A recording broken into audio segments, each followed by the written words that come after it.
The 10th problem of our parabola chapter is a very nice problem. It appears to be a long problem, but I would suggest you never judge any problem by its length, because even the most lengthy problem sometimes becomes very easy if we apply the general basic concepts of parabola. O is the vertex of parabola y square is equal to 4ax, such that the normals at P, Q and R pass through S. The normals cut the axis of x at A, B and C such that OA, OB and OC are in AP. We need to find the locus of point S. I would suggest you to attempt these kind of lengthy problems or tricky problems in such a way that you go step by step and try to cover each and every data which has been given in the problem. First of all, it is given that three normals have been made at point P, Q and R. Now we know that slope of normal is equal to minus t, where at square comma 2at is the point at which the normal has been made. We can prove this since 1 by t is the slope of tangent, hence the negative reciprocal will be the slope of normal. Hence we can write this point as am square comma minus 2am, where m is any general slope of the normal. Now let us write the equation of normal. Y plus 2am is equal to slope, which is m, into x minus am square. If we assume the slope, any general slope, to be equal to m, then the point will be am square comma minus 2am, and hence the equation of normal will be this, which is am cube plus 2a minus x times m plus y equals 0. Now we have utilized the first information that three normals are drawn at points P, Q and R. Now we need to find the locus of point S at which these three normals intersect. If we consider the point to be h comma k, then this h comma k will satisfy this normal or this cubic equation. This becomes am cube plus 2a minus h times m plus k is equal to 0. Now we can see the three normals are having the slopes m1, m2 and n3 are the three roots of this cubic equation in M. So m1 plus m2 plus m3 can be written equal to 0 since there is no coefficient of m square.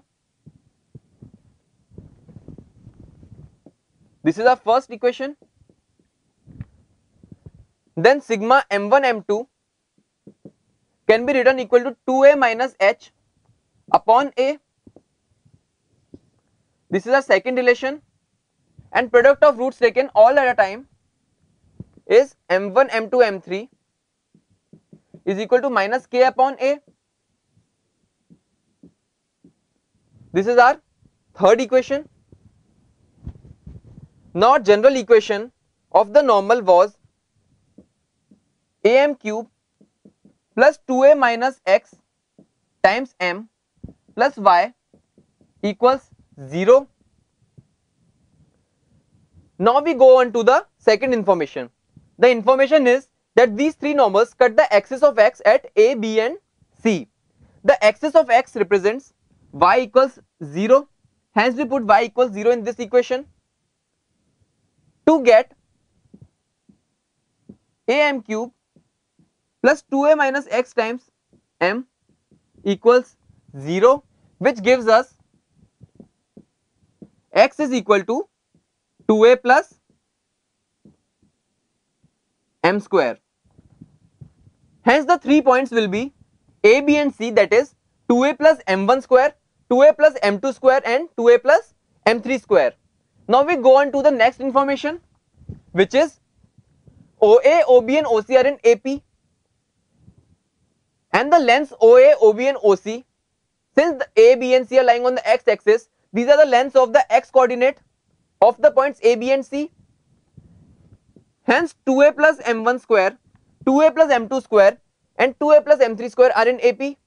Hence we can see 2 times 2a plus m2 square is equal to 2a plus m1 square plus 2a plus m3 square.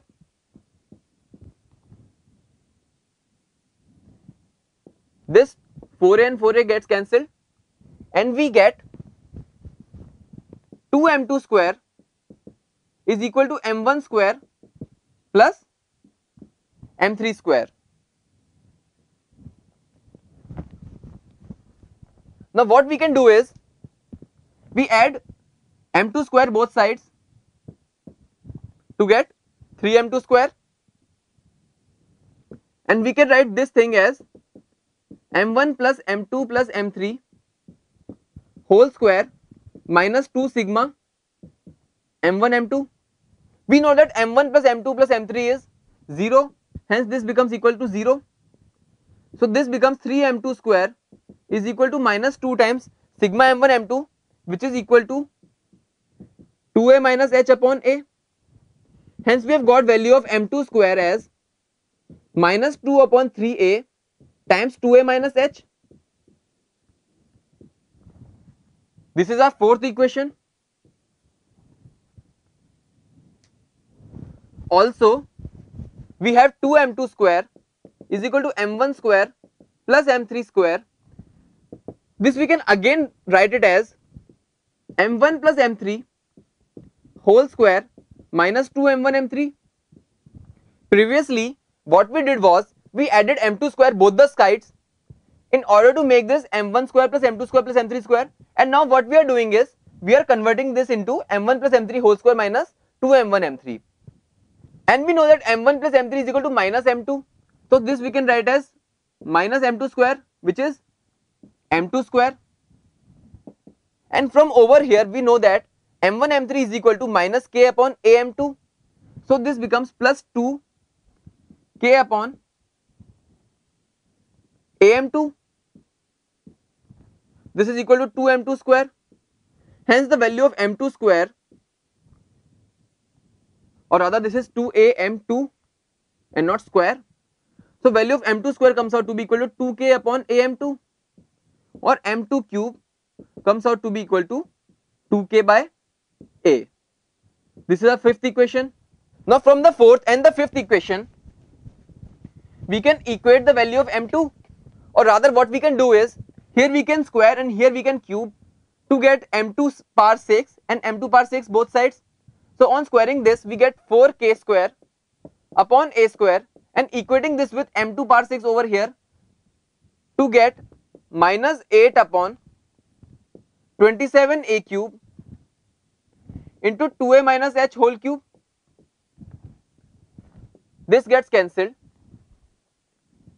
this a square and a cube gets cancelled, and we get 27ak square is equal to 2 times h minus 2a whole cube, or replacing h comma k by x comma y we get 27ay square is equal to 2 times x minus 2a